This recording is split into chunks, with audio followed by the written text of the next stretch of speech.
parce que l'état dans lequel j'ai trouvé les secteurs de la justice est déplorable.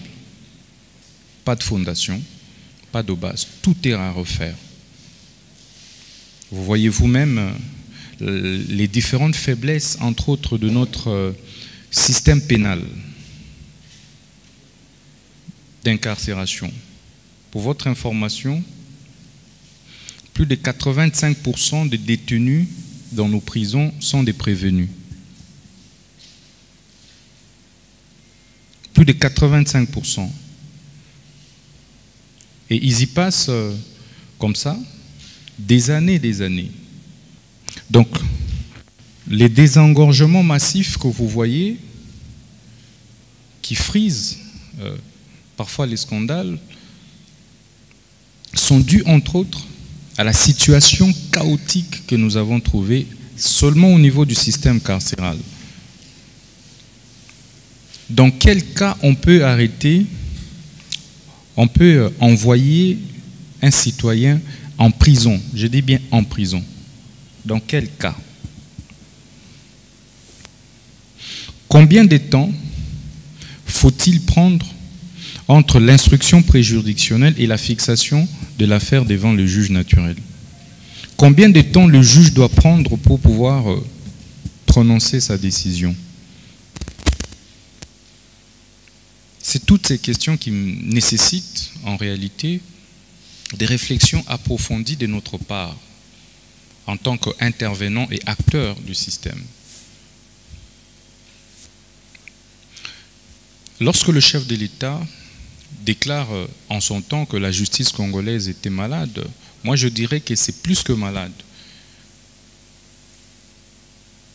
Parce qu'en réalité, chaque acteur qui est appelé à faire son travail ne l'a pas fait. Les peines alternatives, est-ce qu'il n'y a que les peines d'emprisonnement ou d'incarcération? Non. Il y a toute une panoplie de peines alternatives. Aujourd'hui, il y a un problème d'autoprise en charge alimentaire, mais on a une grande main-d'œuvre. Tous ces jeunes gens délinquants urbains, nous pouvons plutôt organiser pour qu'ils soient condamnés à des travaux forcés et qu'on les envoie faire des champs, par exemple. Ils peuvent faire des champs sur la base d'un bon encadrement. Vous allez également observer que sur le plan... Donc ça, c'est la défaillance de notre système pénal en général. Ou, lorsque un citoyen se dispute avec un autre, directement en prison.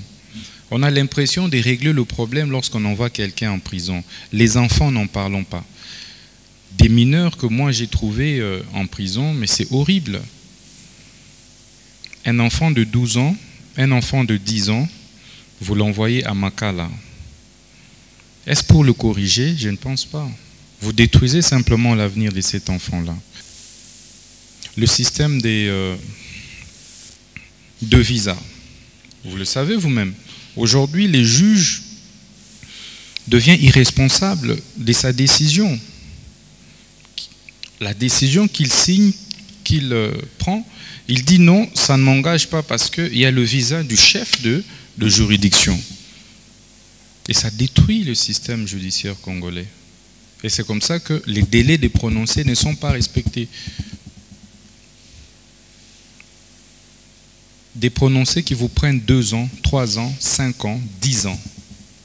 On a l'impression que les justiciables n'ont pas de droits, n'ont que des devoirs. Et c'est cela l'erreur. Pourtant, la justice est rendue au nom du peuple congolais. Mais le représentant du peuple congolais par excellence, c'est le chef de l'État. Et cette justice est rendue, est exécutée au nom du chef de l'État. Mais lorsque le peuple ne se retrouve plus dans la justice qui est rendue, n'est-il pas opportun de pouvoir tous nous remettre en cause? Sur le plan du droit des affaires, vous l'avez certainement remarqué qu'il y a eu beaucoup d'abus avant notre arrivée. Je recevais des plaintes tous les jours Même des collègues membres du gouvernement se plaignaient sur des saisies intempestives des comptes. Il n'y avait plus d'immunité d'exécution. Aujourd'hui, comme vous le savez, vous avez l'arrêt de la Cour constitutionnelle qui casse un arrêt de la Cour de cassation. Dans le fond, qui préjuge du fond.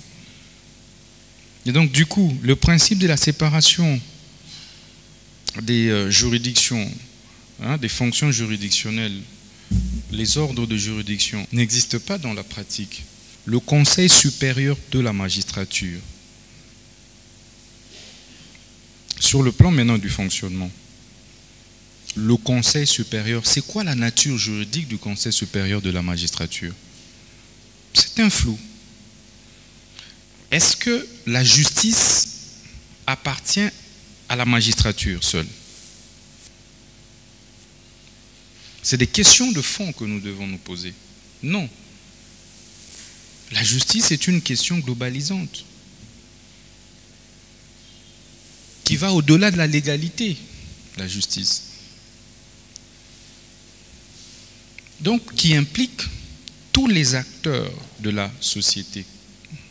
Est-ce qu'il n'y a pas moyen aujourd'hui que, au-delà de tout, que le Conseil supérieur de la magistrature soit ouvert? Est-ce qu'il n'y a pas moyen de réfléchir froidement sur une réforme? Les lois ne sont pas des tentes dressées pour le sommeil, un peu disait Rouvillois pour les constitutions. Les lois doivent s'adapter aux réalités. On peut réviser une loi autant de fois que possible.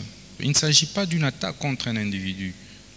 Regardez, est-ce qu'il n'y a pas moyen soit d'insérer le président de la République, comme partout ailleurs, en France, en Belgique, partout ailleurs, il est anormal qu'un ministre de la Justice soit en dehors du Conseil supérieur de la magistrature. Ça n'existe nulle part au monde. Ceci veut dire, il peut même être un membre simple, mais il doit être là. Parce que c'est lui qui est le bras, qui est le pont entre le pouvoir judiciaire et le pouvoir exécutif.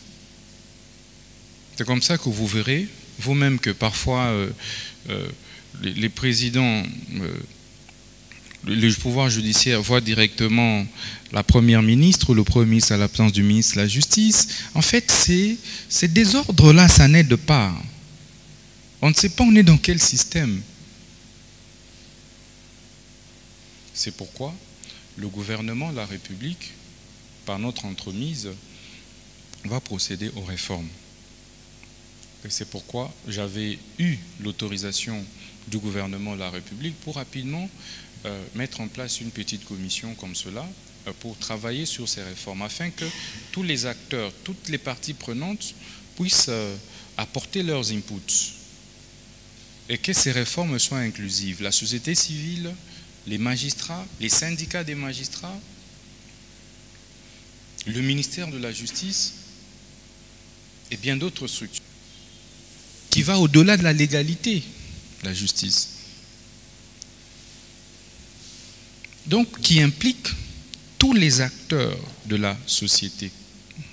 Est-ce qu'il n'y a pas moyen aujourd'hui que, au-delà de tout, que le Conseil supérieur de la magistrature soit ouvert? Est-ce qu'il n'y a pas moyen de réfléchir froidement sur une réforme? Les lois ne sont pas des tentes dressées pour le sommeil, un peu disait Rouvillois pour les constitutions. Les lois doivent s'adapter aux réalités. On peut réviser une loi autant de fois que possible. Il ne s'agit pas d'une attaque contre un individu. Regardez, est-ce qu'il n'y a pas moyen soit d'insérer le président de la République, comme partout ailleurs, en France, en Belgique, partout ailleurs, il est anormal qu'un ministre de la Justice soit en dehors du Conseil supérieur de la magistrature. Ça n'existe nulle part au monde. Ceci veut dire, il peut même être un membre simple, mais il doit être là. Parce que c'est lui qui est le bras, qui est le pont entre le pouvoir judiciaire et le pouvoir exécutif. C'est comme ça que vous verrez vous-même que parfois les présidents, le pouvoir judiciaire voit directement la première ministre ou le premier ministre à la place du ministre de la Justice. En fait, ces désordres-là, ça n'aide pas. On ne sait pas on est dans quel système. C'est pourquoi le gouvernement de la République, par notre entremise, va procéder aux réformes. Et c'est pourquoi j'avais eu l'autorisation du gouvernement de la République pour rapidement mettre en place une petite commission comme cela pour travailler sur ces réformes afin que tous les acteurs, toutes les parties prenantes puissent apporter leurs inputs et que ces réformes soient inclusives. La société civile, les magistrats, les syndicats des magistrats, le ministère de la Justice et bien d'autres structures, la présidente de la République, tout le monde soit là et que nous puissions prendre des réformes qui puissent aider réellement le pays. La primeur des réformes sera réservée au magistrat suprême.